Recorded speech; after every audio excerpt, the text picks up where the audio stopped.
Time Fantasy Football. We have Bold Takes Part 3. It's time for Garbage Time.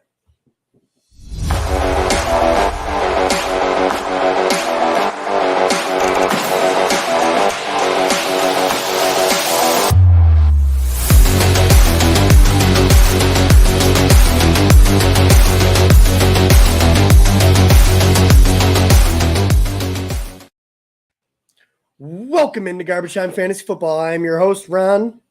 With us today is Ryan, Joe, and Julia. Hi, Julia. But she can't hear anything because we all have headphones on. So she just said it.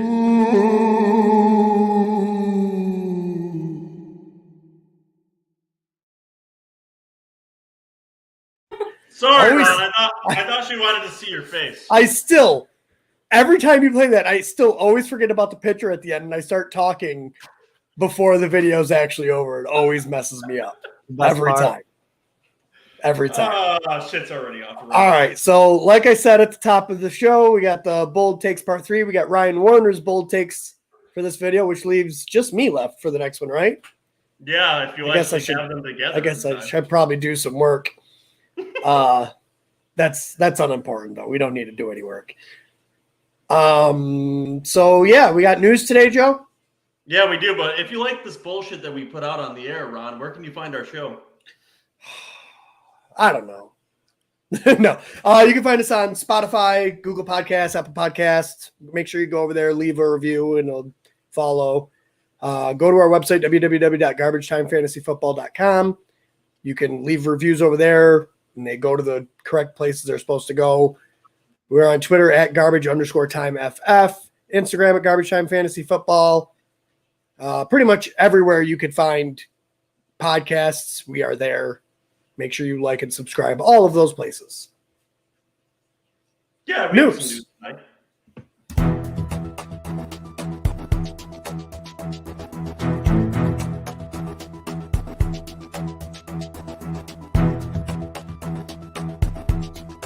News updates. All right, first a little bit of news we had tonight. I'm going to let Ron take the floor with this one. He seems to be really excited that Rashad Penny's going to get the first bite of the apple, for the Seattle starting running back job. So, Ron, why is Rashad Penny actually going to be good this year? It's not so much excitement, rather as just like sheer hope for my dynasty team. Because outside of actually finally bolstering that position, I'm still real light. And now that we're adding a third running back spot, I'm real fucked. Yeah, real light was kind of being nice to yourself. I think your second description was a little more accurate. That was quite facetious, especially consider Ken Walker is going to be taking the starting role from week 1 from Rashad Penny, because I'm sure he's going to injure another hamstring before we even get to training camp. He's like, yeah, maybe. I mean, it's possible. I hope not. I need help. Well, that's what happens when you mortgage your whole future on Justin Jefferson, huh, Ron? Well, I don't think Michael Carter was going to help me this year anyway, so. Yeah, no, it doesn't look like he's going to help me much either. Yeah. The only other bit of news we have today is allegedly Rob Gronkowski is going to retire. And do you boys think this is actually going to last, or is just him wanting to pull the headlines in for the summer? I don't know. It could be a Tom Brady retirement where he's gone for 3 weeks and then he's like, nah, I'm bored. It's probably just a retirement so he doesn't have to do off-season programs. And then he'll come back before the season starts. Honestly, and I even told this on one of our YouTube shorts on our channel today, I honestly believe we're going to see him come back right after training camp. So late August, early September, when everything's just about wrapped up and, he doesn't have to do any of these workouts anymore. And, he'll be on the Bucs roster and potentially still be a top 8 tight end in fantasy football this year. And I honestly think that's what's going to happen. Any thoughts on that? It's very possible. I'm going to take these off so she can hear. So if there's echo, I don't care. You can put them back on if there's echo. No one wants to hear echo. Everybody wants to hear echo. There's no echo. I don't hear anything. Echo's great. So yeah, let's just I hope he stays retired. He's not going to. He's played this game once already. Tom Brady's played this game once already too. He's going to get the itch right before the season starts, and he's going to be a top 8 tight end. So just draft him because he's going to be in the league next year. And you're going to be able to get him at a premium discount. Which one? Rob Gronkowski. Yeah. Cool. Plays for the Tampa Bay Buccaneers. That's the Pirate team. That is the Pirate team. That is. 1 for 1. Bringing that knowledge. That is. All right. Did you guys have any news tonight too? It's a pretty late night, I think, on news. No, I didn't really hear anything. All I know is if Rob Gronkowski does retire, Mike Evans is going to be a very good wide receiver this year. Well, not only that, because Chris Godwin's coming back from an injury too, so they're going to want to ease him into this season. And if Gronkowski isn't on the field for him, he's by far their number 1 red zone target. There's really no one else to really prosper in that offense. And on top of that, who else have they got? Another slot receiver they got from Atlanta. I think Russell really Gage could still be real good, especially if Gronk is gone. Mike Evans is going to finish as a wide receiver 1 on the year, proving he stays healthy all year. And Chris Godwin's not slated to be ready to return even until October, I believe. So I think like the first month and a half, maybe into 2 months, Russell Gage could actually be a sneaky wide receiver 3 with definitely wide receiver 2 upside. Yeah, at least over the first month while Chris Godwin's coming back from that ACL injury. Yeah. All right, I think we're that. What's that?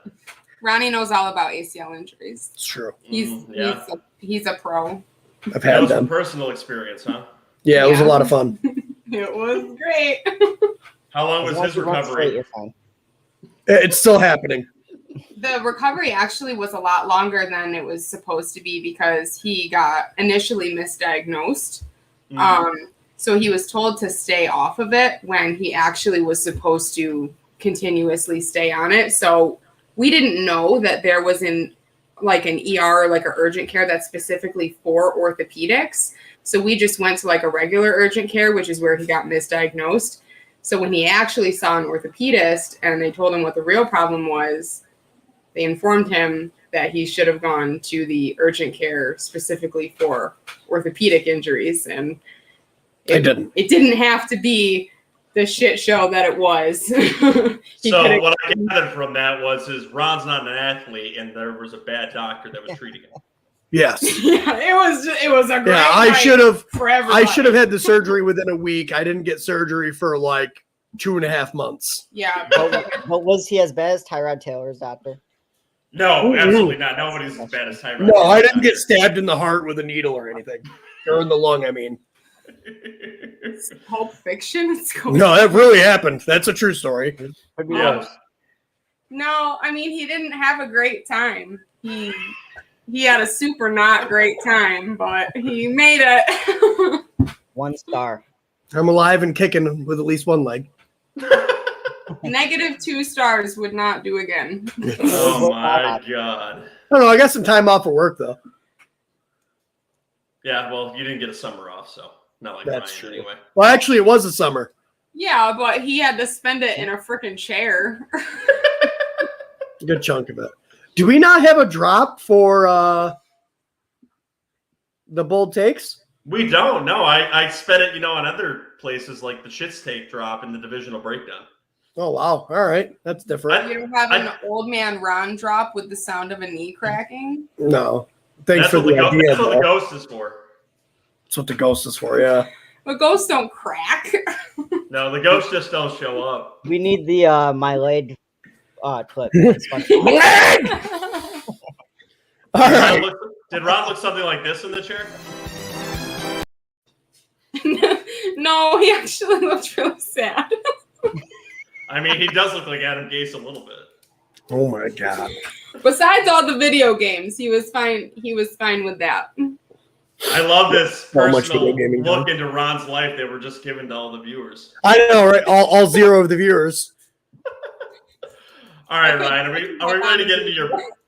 Oh yeah, Ryan, are we ready to get into your bold takes? Yes, I'm so excited to upset you for the next 30 minutes. All right, Things guys. get loud now. Yeah, so what we're about to do is we're doing a little bit of a mini-series here on Garbage Time Fantasy Football where all the podcasters are giving 5 bold takes for the upcoming season, things that we think could potentially happen for the upcoming season, not necessarily we think are going to happen, but there are takes and things that kind of excite us. So Ryan's going to give us 5 takes, and we're going to see how much they piss us off and how much the heckling fandom agrees with them. All right. Fun. Let's start the show. This Evan shit show. Engram, Joe's favorite tight end in the National Football League, finishes this next season as a top 10 tight end, maybe even higher. What do you think about that, Joe? Why don't you give us the reason why you believe Evan Engram can even finish in the top 10 of tight ends positions? Because he hasn't done that since his rookie year, and he's dipped his damn hands in concrete every year since then and can't catch shit. All right, well, sit back and sip on your haterade while I cover this for you. So as Joe, Pulls out water. as Joe That said, would have been a great little bit if you actually had like Gatorade at least. rookie season 2017 finished top 5, finished tight end number 5 for fantasy. 2018 finished tight end 13, although he only played 11 games.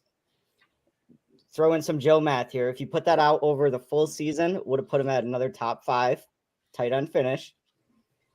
Let's see. 2019, injured week 9. Up to week 9 of that season, he was tight end number 6.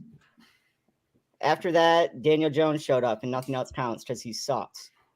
So, Come on. We really got to go there right now? 2 birds, 1 stone. We sure do. Come on now, guy. So now he is with a better quarterback than Daniel Jones, even though Joe has no faith in Trevor Lawrence.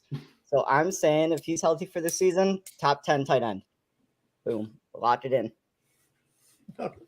So Take that check to the bank and cash it, Joe. So let me break this down again. So this just goes back to the reflection that he's had one good season. That was his rookie year. He's been injured at other times, and he doesn't catch shit for the rest of the season. So what you're saying is there's no consistency with him. And by the way, I finished my haterade. And then he went and played with Daniel Jones. No consistency. And now he's going, no consistency. Absolutely no consistency for him, especially for fantasy value. His first 3 seasons. Tight end 5, tight end 13 with only 11 games, tight end 5 up to week 9 before he got injured. Oh, so up to week 9. So in other words, he did nothing the rest of the year. Why don't you tell us where he finished by the end of that season, Ryan? He was injured. He obviously finished low. Yeah. So where did he finish? He didn't play. I don't know where he finished. I'm just going up to week 9. Probably out. So that'll put him outside of the top 30. So what week? Absolutely what year? irrelevant. 2019. Well, And then 13, which puts him completely out of irrelevancy for fantasy football. And then he finished 5 his rookie year. So right back to what I was saying. And I'm even saying when he's Daniel healthy Jones the showed whole up, he year. was still irrelevant. Top 10 tight end. Call him. Absolutely fucking not. There's no way he's going to be a top 10 tight end. And you're just making this take because you want to piss me off and get me rolling early. Well, now that you're pissed, let's keep it going. So in 2017 overall, he finished 5. 2018 was 12. 2019 was 18 with only 8 games played. And then 2020 was 16 with all games played. yeah, so you had Daniel Jones. So completely irrelevant for fantasy football is what you're saying. The only reason I'm going to agree with Ryan on this one is because it's the tight end position. And all it would really take is 600 yards and 6 touchdowns, and he'd probably be within a top 10. That's adorable because that's not going to happen because Dan Arnold is also there, which is a favorite weapon of Trevor Lawrence. So not only that, he's not even going to be the tight end 1 on the team when the season rolls around. He can't catch for shit. He's not effective, and he was injured one of his seasons. So the new regime brought in Evan Engram. They're probably going to use him over Dan Arnold. I don't believe so. I think they're Evan going to compare Engram, him. yes, I know he's had stone hands over the past couple of years, but like he is head and tails way more athletic than Dan Arnold. It doesn't matter. You can be as athletic as you want if you can't catch the damn ball. Listen. I could be highly athletic and be on the field, but if I'm not catching anything, I'm not going to produce for fantasy football. Dan Arnold can catch the ball and has a repertoire with Trevor Lawrence. There's a chemistry there, and I believe he's going to be the number 1 But they starter wouldn't for that bring team. in Evan Engram, who they had to pay to not play. Wait a minute. This is the Jacksonville Jaguars, who are just absolutely great at evaluating from the GM position, correct? They have a new GM. Who No, is they have a unproven new at head this point. coach, I mean. Not a new GM. Yeah, but they have a new head coach, so I mean. Oh, but he's not the one that picks the players. Yeah, but I'm sure he has input. Yes, because Trevor Lawrence has done such a fantastic job evaluating players over the last 3 years. And Wait a minute. A few months ago, you were all like, oh, Balky was going to make the smart move and take Trayvon Walker 101 because he loves athleticism. But now said it he was the doesn't smart like move. athleticism. No. When did I ever say that was the smart move? I said that was the move he was going to make. Whatever. But you're saying no. I'm going to clear the record because you're trying to say that I said that was a smart move. No, absolutely not. That was not the smart move. They made that move because that's the move that Trevor Balky makes off measurements. That's not the smart move. He's going to be a your whole argument about that, and you were right that he took Trayvon Walker, but your whole argument was he likes athleticism and people who are extremely athletic. That is Evan Engram, not Dan Arnold. Yeah, and when has it ever worked out for him? When does it actually produce on the field for the Jacksonville Jaguars? No. Obviously, they think that he's going to be an important part of their offense. That's why they brought him in. That's why they paid him. They don't care about Dan Arnold. And it doesn't matter. They're dead ass wrong. Because they can catch. I mean you can be okay at football and not be athletic. I can be a great runner, but if I can't catch, I'm not going to get on the field. And that's just what's going to happen. But you also got to look at who was over the past couple of years who was throwing Evan Engram the ball. Mm-hmm. So, like, go ahead, go into depth. Who was throwing him the ball, Ron? Well, Daniel Jones and then Jake Fromm and don't forget about Glennon. Mike Glennon. So I mean, like, if they can actually get Trevor Lawrence to the number 1 overall pick status that he was, and if Trevor Lawrence even does 25% better this year, like, I look at Trevor Lawrence as coming into this year as pretty much being a rookie again. Honestly. All right, do you want to go down the list of tight ends that are in the league currently that I could probably name 20 of them I would like over him? 20 over what? I bet you I could. Hold on. There's only 32 teams. You know this, right? Yeah, and I bet you I can name 20 over them I'd rather have this year. Let's go. This is a fun game. I want to hear.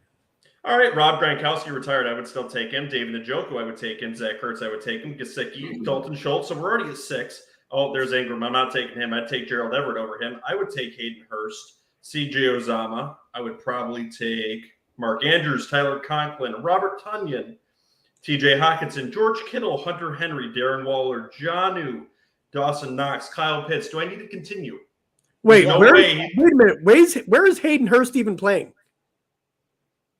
Hayden Hurst is playing with the Atlanta Falcons? No, he's playing with the Bengals this year. He got a starting job with the Bengals. Oh.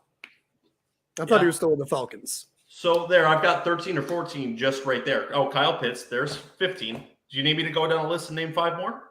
I mean, it's fine. You're wrong. Don't worry. So he's not breaking into the top 10. He won't even be close. We'll see. I think if he stays healthy, he'll be fine. That's just absolute bullshit. But Option. Great start, Ryan. All right, now that we got Joe rolling, let's continue. Trevor Lawrence finishes as top 12 QB. So that's pushing it now, bud. Urban Meyer's gone. He has a top 10. One. He has a top 10 tight end. Travis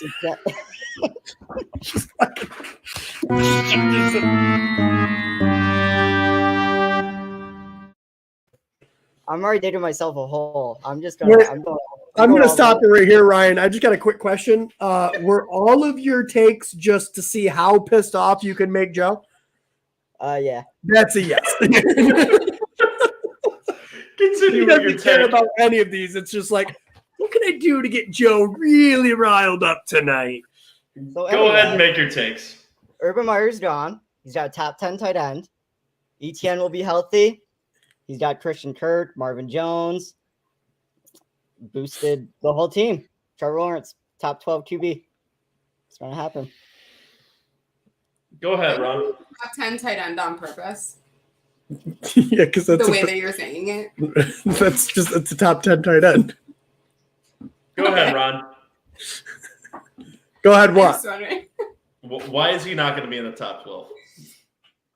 Oh, because he'd have to take the biggest leap in his sophomore year than anyone has ever taken. And like I said just a little bit ago, I consider Trevor Lawrence a rookie again this year. He'll probably throw for about 3,800 yards and roughly 22 touchdowns. Okay, Ryan, you taking Tom Ryan. Brady over Trevor Ryan, okay. Lawrence? Yeah. Aaron Rodgers? Probably. Josh I mean- Allen? Yes. Yep. Justin Herbert? Yes. Matthew Stafford? Yeah. Nah, Yes. he's a nerd. Joe Herbert? Joe Herbert? I don't know who that is. Joe Burrow? I mixed two quarterbacks. I mean, Yeah. you give me a mix between Joe Burrow and Justin Herbert. I'm drafting them 101. My Yep, point I'll is take him. Patrick Mahomes, Kyler Murray, Dak Prescott, Derek Carr, Russell Wilson, Ryan Tannehill, Kirk Cousins, Lamar Jackson. I wouldn't take those two. Jalen Hurts, Yeah. Jimmy G potentially. No. Hell, I would even take Tua over him. That's scary to say. My point is there's probably 15 or 16 I would even Tua's consider probably not going to be before. the starter by the end of the year, right? Wait, is that That was last year. Isn't there one on my team? No, Tua, not 2-2. To a Oh, I want Ted that on no my team. Ted Bola. Anyway, Tua my point is with this take is that I believe there's 24 or 25 quarterbacks that could potentially have more fantasy value points than Trevor Lawrence last year, who, by the way, had a 6 or 7 game stretch last week where he only scored 1 touchdown, Ryan, and his mechanics were absolutely terrible last season. There was absolutely no doubt that I think out of all the rookie quarterbacks, he probably had the worst season. He was the number 1 overall pick. I'll give him top 16. I don't think he'll fall below 20. Like I said, I think he does take a leap forward this year. New coaching staff will, help him out greatly. But yeah, I don't think he goes below 20, but I don't think he makes top 12 at end of year. My prediction is he finishes between 25 and 32. I honestly think he's going to bring up the rear of the league and just have another terrible season. You have him doing worse than he did last year. No, about the same. Not any worse. I mean, Well, he couldn't do much worse than he did last year. He finished 22 last year, and you have him going 25. Yeah, well, he'll just drop off a little bit then. All right. Let's see. What else do I have to make Joe mad? I need to change the name of this episode. Derrick Henry. All right. We touched on this a little bit. I have Derrick Henry. He will not be a top 3 running back. I have him at 5 or lower. What do you think? Are you going by injury? A little bit. Yeah, so his usage rate's insane. He's coming off an injury. If they try to keep that same usage rate, he's going to get injured again. If they cut it back to keep him healthy, he'll probably be all right, but he'll obviously have less usage. 2020, his best year, but he had a ton more touches than any other running back, 378. The next closest was Cook at 312, who performed better. And even then, he was RB3 in PPR leads. So the latter receiving where it hurts him. I like Jonathan Taylor, Austin Eckler, Joe Mixon, Najee Harris. I like all of them better than him. I think for fantasy football, just based on his history, you really have to still look at him as top 2. But I don't hate this take, and I think this could be in the cast of outcomes for him this year. I mean, he's definitely aging. He's starting to break down, and we saw that last year. He did come back during the playoffs, but it wasn't nearly as effective as he was beforehand. And coming back from any injury, especially with how many carries he has, at some point the Yeti's got to calm down. And listen, there's players that are very talented, not nearly as talented as him in the past, but Austin Eckler, as you already mentioned, Jonathan Taylor, Delvin Cook still up there, Joe Mixon, Leonard Fournette, James Conner, Najee Harris, Nick Chubb. There's plenty of players here that can overtake him for those top 3 spots. And if he falls off and gets an injury, which like he did last year, obviously he's not going to remain in the top 3. So I think you could kind of have a coin flip with this. If he remains on the field for the entire season and is durable like we've seen in the past, he could definitely be in that top 3 and maybe the best overall running back in the league, right up there with Jonathan Taylor. But the problem is now we have that question of durability now that he's approached age 30, and he's obviously going to be the bell cow for the Tennessee Titans this year, who have traded away A.J. Brown and are obviously going to look to run the ball this year because they don't want to put the pressure on their new rookie wide receiver. He just needs so much more work to get to that number 3 spot than the other players, just because of how much receiving work they get. But and it doesn't really go ahead, Ron. The Titans are not afraid to give him that work, though. And that's probably, you got to remember, he was injured for like 6 weeks before anyone even got to his yardage mark that he had before he got injured. Wait, that's because he had like 200 and something carries before. Yeah. Well, that's my point. So you figure he had what? In his one big year, he had 370. He was on pace for almost 400 carries, I think it was last year. You bring that down to more of like a 300 carry thing, he's still crazy efficient. The offense is still going to run through him. Yes, he doesn't get all the receiving work, but they're still going to run the ball with him. They're going to break him until he's broken. They're not. In 2019, he hit 303 carries and finished RB5. So pretty much right about where I was putting him. I would figure more probably. I think I've been thinking about this quite a bit with Derrick Henry. I think I'm still going to stat him out for probably around 320, 330 carries. Because I just don't think they care. Honestly, I don't think they care about the man's physical well-being. Like that's that. Like when you stat out. If he stays healthy all year, I figure he'll get like 320 to 330. And you figure he's easy 4.4 yards per carry at least. And that's being probably on the lighter side. Here's the real question, Ron. Do you see him being durable for the entire year and not missing time, though? I mean, it's not like his injury was like an ACL or anything like that. It was his ankle, if I remember. Or no, it wasn't an ankle. I think it was just like a bone in his foot he broke. It's not like it was a normal body breaking down type of injury. You know what I mean? It wasn't something like a knee or something like that. Like that's going to greatly impact like him being able to do stuff. People come back from foot injuries all the time and are completely fine. At a position they have to plant, though. I mean, he's still approaching the age where this is definitely going to affect him. There's a chip in the and I think it will, but I do think they bring back his carries some. But I don't think they bring him under 300 when he was on pace for over 400 last year. No, they're going to ride him until he dies, right? And I have no doubt about that. So I just did the math at 320 carries on the year and I did a very probably low mark at 4.4 a carry. That's about what he had last year. Yeah. That's still 1,400 yards. And he's a lock for 10 TDs, right? I don't think that's crazy to say. No doubt. And those are just like baseline numbers. You give me 1,400 yards and 10 TDs, that's got to be above top 5 guaranteed. The only concern go ahead, Ryan. 2019, it was 1,500 yards for 16 TDs, and that got him RB5 for PPR. With 16 touchdowns? Yep. You also got to factor in the consistency, though. The receiving game, man. Because everyone above him was Christian McCaffrey, Aaron Jones, Zeke, Eckler. Yeah. Here's the concern I have with him, though, is now that A.J. Brown is gone and you potentially could take one of those safeties out the field if he's not on there because they have Treylon Burks, a rookie who they may just cover with one corner now. That could potentially leave a spot for potentially putting another linebacker in the box against Derrick Henry, making more players go up against him, potentially leading to more injuries. He's going to he's going to be going up against more stacked boxes, and he's going to have to carry more of the workload. Teams have tried that before. He just takes them and goes, "You're not tackling me." Yeah, when he was 23 now, though, but he's approaching the age where it really doesn't matter at that point. He's going to break down. Running backs can't play forever. Yeah, but I think it's a different factor now. I think he'll be all right this year.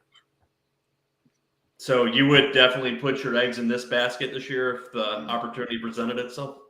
Depending on like where I was in the draft, yeah. Would you take him at RB3? If Nope. there were okay. My three, I already know my top three. It's Jonathan Taylor, Christian McCaffrey, Dalvin Cook. So where do you rank him? I haven't finished all my projections, but probably around 4 or 5, I would assume. There you go. But I see Austin Eckler coming way down than what people are going to be drafting him as. So you think his ADP is high right now? Like Austin Eckler's? Overinflated? Austin Eckler's? Yeah. Wildly overinflated. Gotcha. Would you take him before Najee? Yeah. What about Joe Mixon? No, I like Joe Mixon this year. But if I would say pick 6 or 7, Derrick Henry fell to me, that's a smash draft button every time. Because I know he may not finish as high as some of these other guys, but you got to look at the week-to-week consistency that man brings because of just the sheer workload. You know he's going to get near 20 carries a game. He's going to get you almost a touchdown a game probably, and close to 100 yards. You're not going to worry about that man getting you a 0. You know what I mean? He's not getting you 0 points. It's true. This is your best bold take that you've had so far, Ryan. I very much agree with this take. There's nothing about this take that pisses me off at all. Like, definitely could fall out of the top 3 just because other people can go nuclear with the PPR side of it. Yeah, this is more lukewarm than bold. But yeah, whatever. Speaking of lukewarm, I was starting to run out of ideas. So these Nets 2 aren't that good, but I don't care. My next one, Tyreek Hill falls out of the top 12 at wide receiver. I love it. Getting a downgrade, going from Mahomes to Tua. He'll be competing with Waddle and Gesicki, plus others for targets. Miami's ranked in the tougher half of strength of schedule. They're at 19th, I think. So I just don't think he's going to be at that wide receiver 1 spot.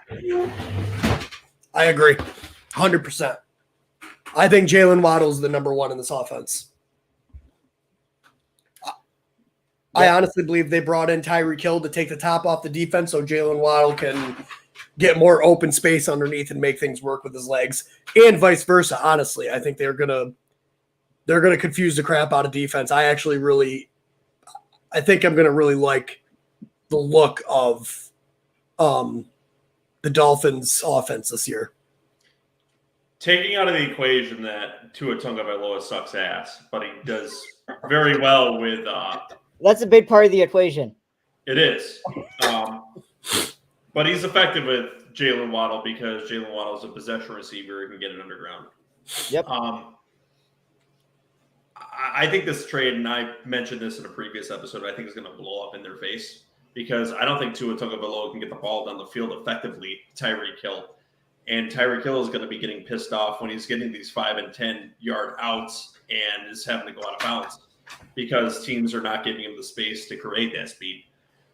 So, yeah, I could see them potentially – I think they'll go to Tyreek Hill early in the season, but I could start seeing later on in the season Tua looking away from him in favor of Jalen Waddle. I think Tyreek Hill is going to border right on that wide receiver 1 mark. He's always got potential to take it to the house because he's insanely talented, has a lot of speed, and he's got burners. But I really think he's going to come down just a little bit because Patrick Mahomes isn't his quarterback anymore, and he's going to really border that high-end wide receiver 2, wide receiver 1 range. So I could see him falling out of the top 12.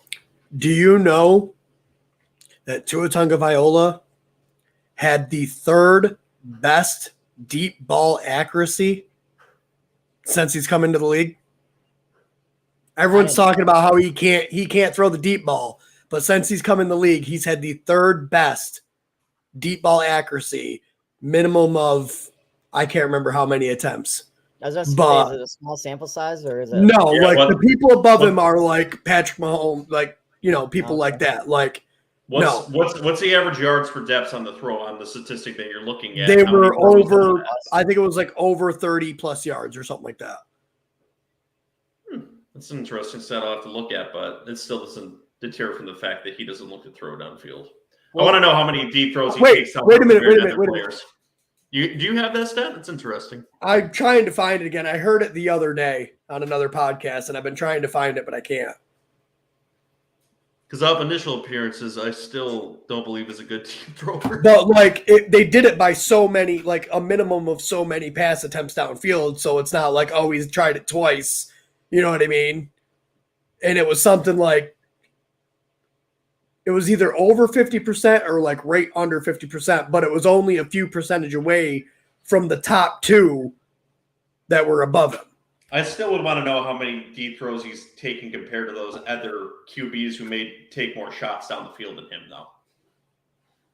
I mean, there's still a lot of mathematics involved there because, I mean, you can make anything dance out the field, like making someone look like they're a good deep passer, but if he threw 15 as opposed to, say, someone else throwing 25, it's a really bad stat. He's at 50% for over 20 yards. Okay. On 28 attempts, tied for first in the NFL with Kyler Murray. Yeah. Yep. One of my things too with Tyreek though is, do you think it gets into a situation almost where we saw with Baker, where Tua's trying to force the ball to Tyreek, resulting in interceptions and things of that nature that kind of make him not want to throw it that way, where he kind of shies away from it? We got to remember when Tua was like, before, who was it? Joe Burrow that ended up going 101 that year. Before Joe Burrow went nuclear in his last year of college, tank for Tua was a real thing. Yes, I remember that. Tua has always been regarded as a highly accurate quarterback. Like that was his deal coming out of college. Insanely accurate. He injured his shoulder. That's why in his rookie year, he just didn't look as good. Last year, he looked a hell of a lot better than he did his rookie year. You get him another solid weapon like Tyreek Hill, he's going to look better. He's an accurate quarterback. And Joe gives him a lot of shit. But he's a lot better of a quarterback than I think people are giving him credit for. Yes, I know they tried to move on, but they tried to move on. The coach wanted to move on. And that's why the coach isn't with the team anymore. Like, the owners knew who they wanted, they had who they wanted, and they wanted the coach to fall in line. And when he didn't, they shipped him off. I mean, I don't give him as much shit as his Twitter team, but I don't pay attention to players' Twitters. Yeah, I mean, his completion rate just in general is actually really good. I think it's he's a highly accurate quarterback. Let me see. I think it's like Joe just doesn't like him because he can't say his last name. I figured out that's what it is. 70.9%. That's pretty. That's what was it? 70.9%. Yeah, that's elite level accuracy. He's behind Kyler Murray. He's number 2. But I still don't like Tyreek Hill this year.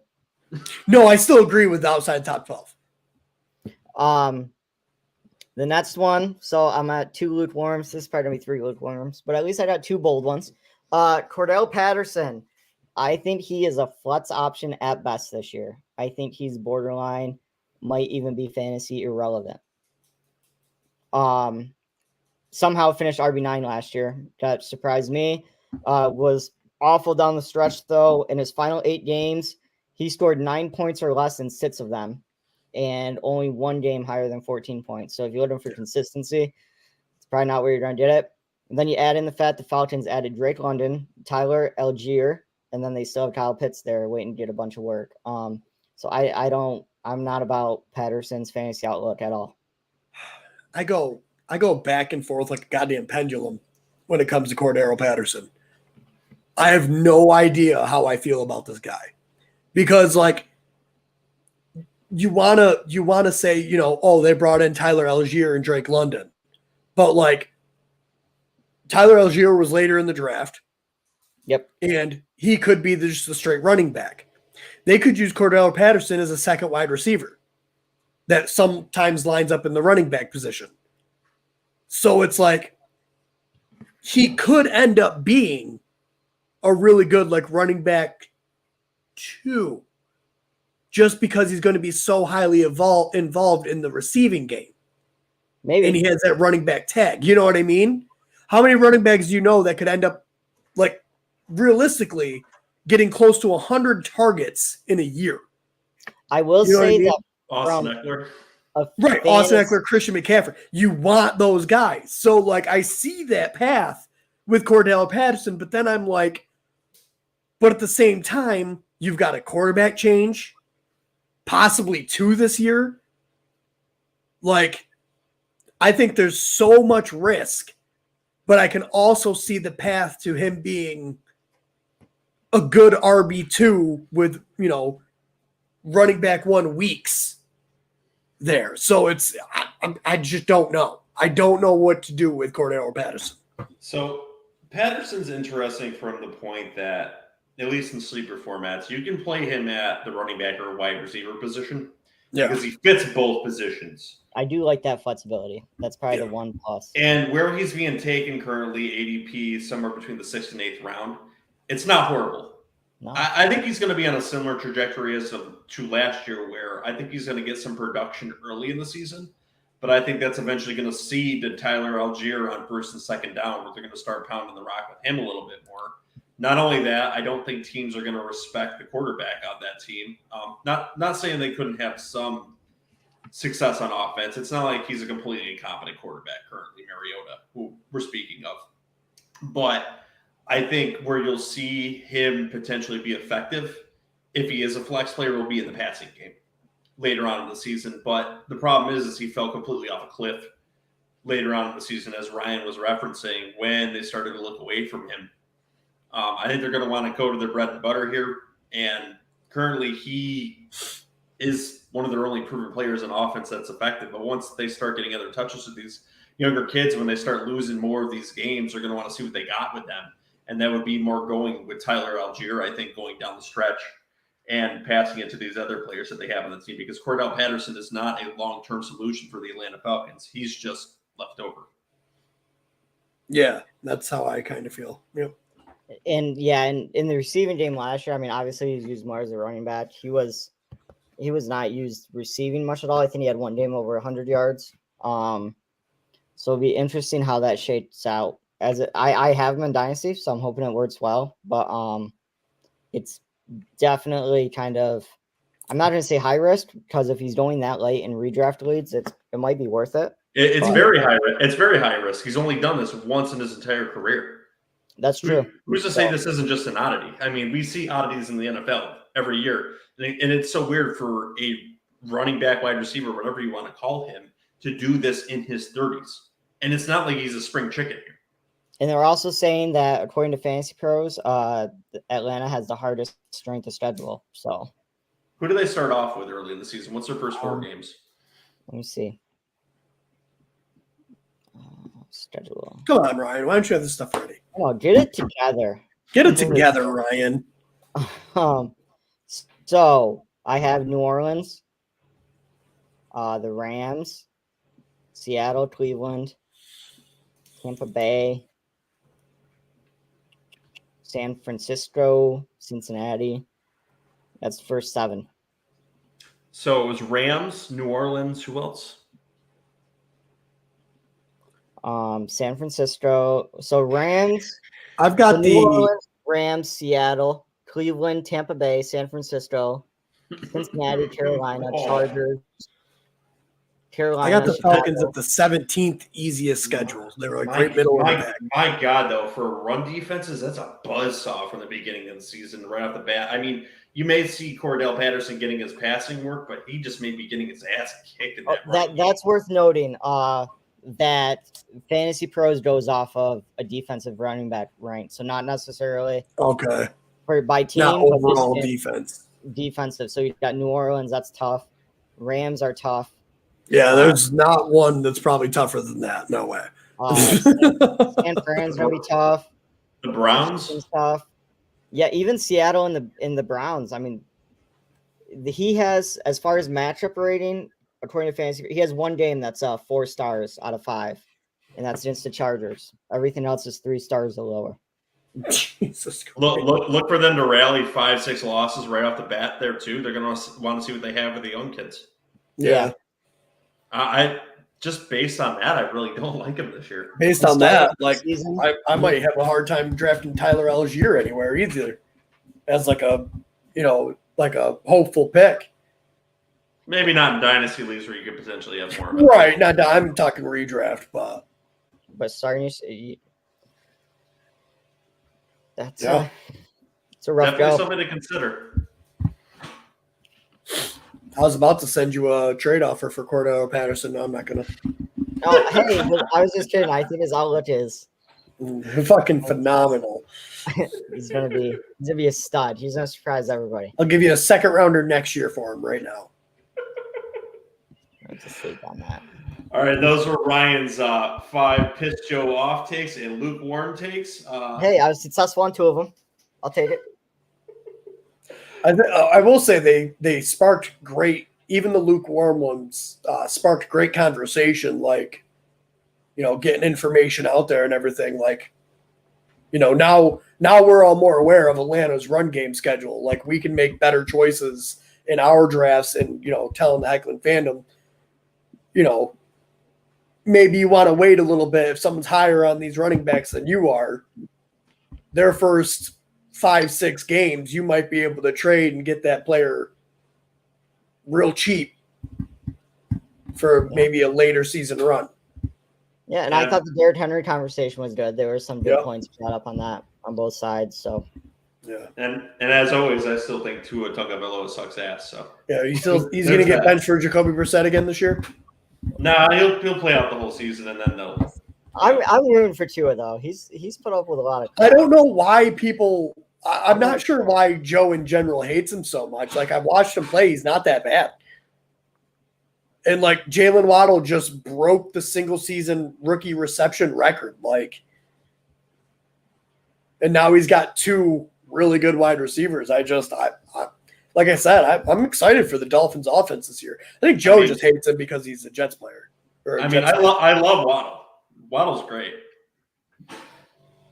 So there is that, but he's going to need another quarterback next year. I do think Jalen Waddle's the wide receiver 1 on that team. I do. I would love that. I don't know if that'll be the case. I kind of think there'll be 1A and 1B, but it'll be interesting to see how that dynamic plays out. I just don't see it. I don't know.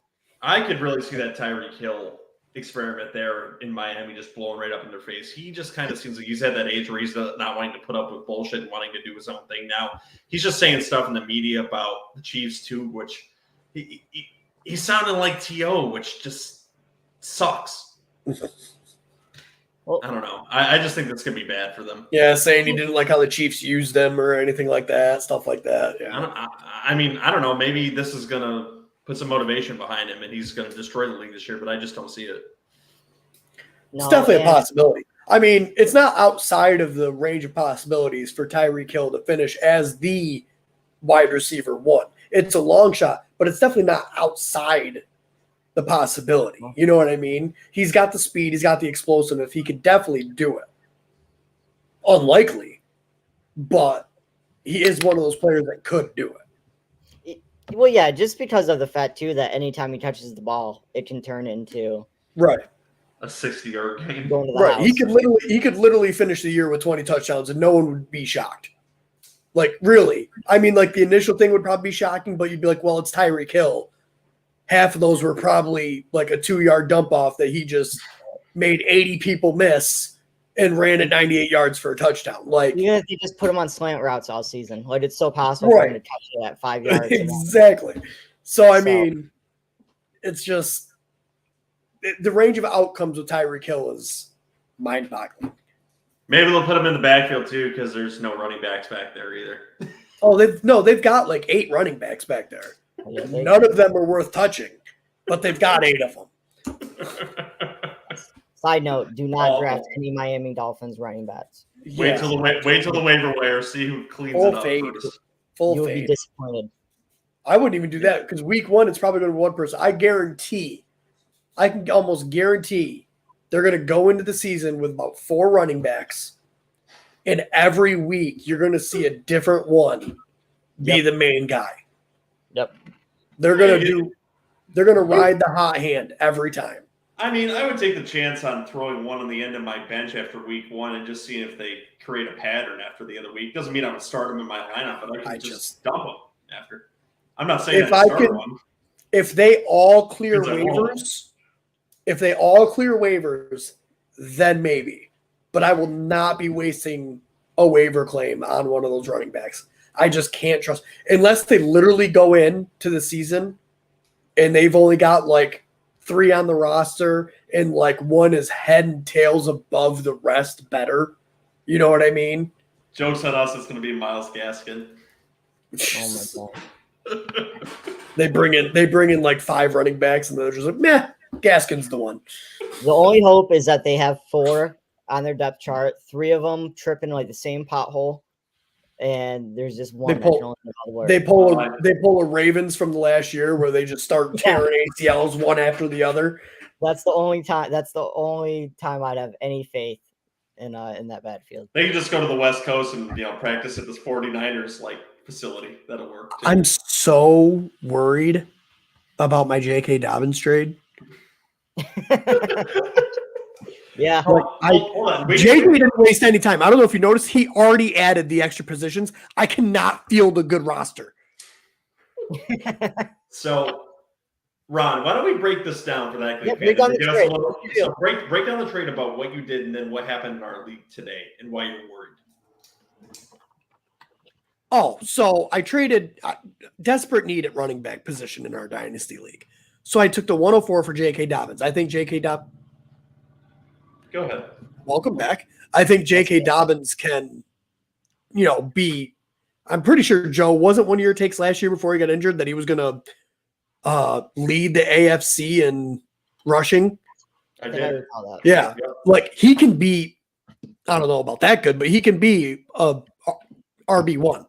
Like I love the trade itself is fine to me as long as he's healed up good, which he should be. He'll have well over a year to be healed before the season starts.